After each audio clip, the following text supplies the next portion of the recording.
আসসালামু আলাইকুম বন্ধুরা, সবাইকে জুম্বা মোবারক। সবাই কেমন আছেন? আশা করি সবাই ভালো আছেন আল্লাহর রহমতে। তো বরাবরের মতো আবারও রান্নার ঘরে নিয়ে আসলাম আপনাদের।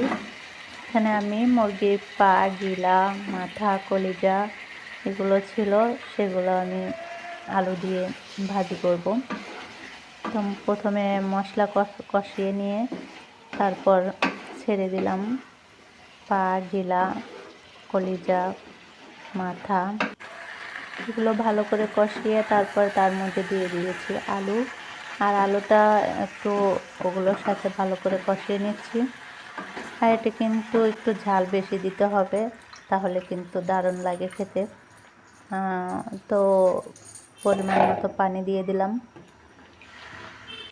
যেহেতু ভাজি করব, এটা আমি আস্তে আস্তে শুকিয়ে নেব। তো এই তো অনেকটা শুকিয়ে গেছে। এই দেখেন আমার ভাজিটার ফাইনাল লুক, অনেক সুন্দর হয়েছে এবং মজা হয়েছে।